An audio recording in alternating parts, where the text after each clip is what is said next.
Sundan ko lang yung kinuwento mo kanina na gabi-gabi kinakausap mo ang mga bata.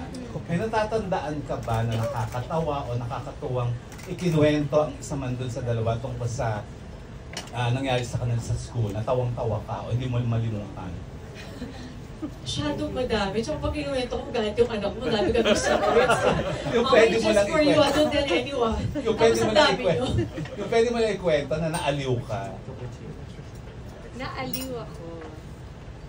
Ang dami. Hindi ko maisa-isa kasi everyday, ang dami nilang kinukwento sa akin na nakakatawa, na nag-open up sila sa, especially with Zia.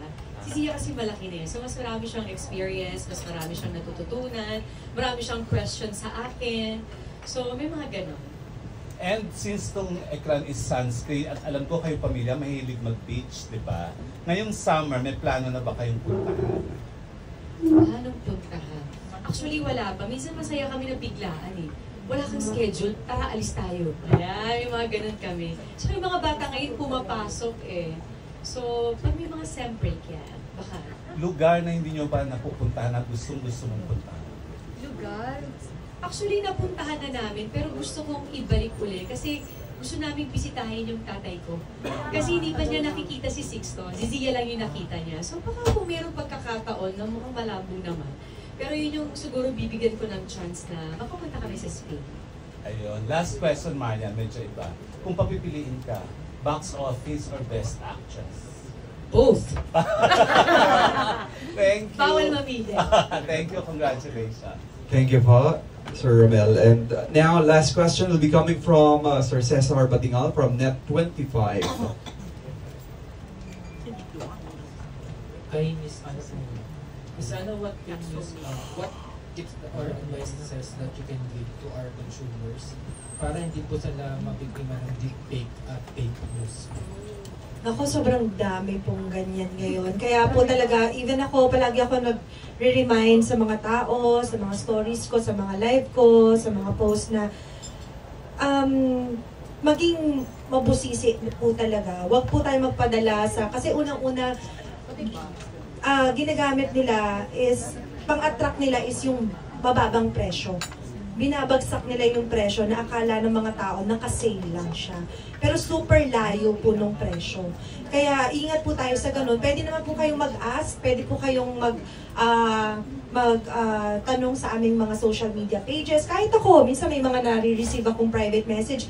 Sinasagot ko po yan as long as pag nagbabasa po ako ng mga, sa mga free time ko, nagbabasa po ako, sumasagot ako. So, magtanong muna kung hindi kayo masyadong sigurado doon sa bibilhan ninyo. But we have a lot of distributors also. And ito good news, malapit na po. Hindi na rin kayo mangangamba pa because Ekran will be available soon in Watsons. Yeah. Yeah. So, malapit na po. Kasi nag-viral po recently yung babae na nagpaturok. Tapos namagapo yung mukha niya. Kaya better po ba or mas safe na yung mga ganitong products po na pinapahid lang o tinitik, mas okay po ba? I think yun po ay dahil injectable po siya. IV po ata yung nakapag-cause nung ano. And baka maybe it's not FDA approved. So, ang alam ko po matagal nang pinagbawal dito sa atin yung mga injectables na mga glutathione. So yeah, meron po naman na mga oral supplements na pwedeng i-take na pang-alternate. Pero let's check lang din po muna if it's, una-una syempre if it's FDA approved, recommended ba yan. So, yun po. Kasi ngayon talaga sobrang dami pong mga nag-o-offer na mga ganyan sa iba't ibang mga aesthetic clinics. Pero, tayo as a consumer, we need to be meticulous. Tayo mismo, dapat meron tayong due diligence also kung okay ba yung clinic na pupuntahan natin. Para, kasi sarili natin yan, katawan natin yung tuturukan natin ng mga kung ano-ano, di ba? Pero, ikaw ba nagpapaturok ka ba? Hindi ako muna open sa ganyan.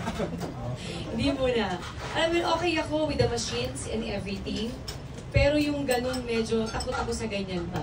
Pero hindi ko kinuklose ang sarili ko dyan. Kasi alam mo, after 60 years old mo, kailangan mo pala. Why not? Kaya sinasabi ko palagi, hindi ako kumukontra sa mga kababaihan o kalalakihan na gustong mas maging kumpiyansa sa sarili nila kaya gusto nilang gawin yun. Pero yun lang, kailangan talaga is piliin natin mabuti kung sinong pagkakatiwalaan namin. So alam niyo na, mag-opinion kayo. May last question po. May last question po.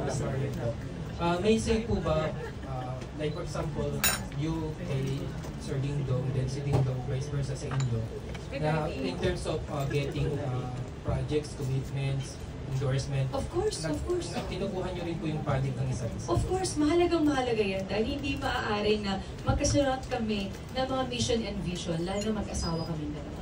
So may mga produkto kami pinag-uusapan at minsan taliwas sa mission o vision namin mag-asawa at paniniwala namin na may produkto mga lumalapit, pero sa tanungin ko siya, ay ganito, ganito pag-usapan natin.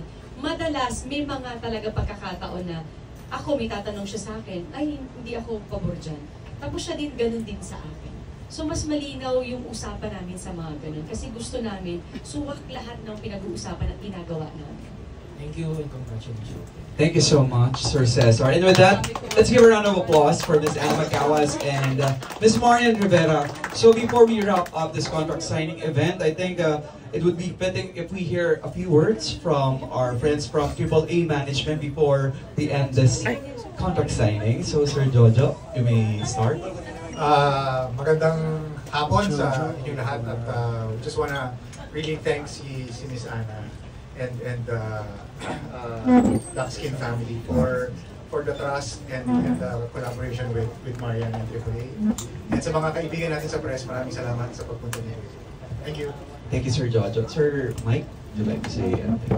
Of course, Ms. A, thank you so much for allowing us in your family again, for the continued faith and the trust in Marian. And I just wanted to repeat, si Marian kasi sobrang choosy siya in whatever relationships and endorsements that she chooses. And kasi when she chooses an endorsement, it's not just a brand, she chooses but a family. So thank you so much.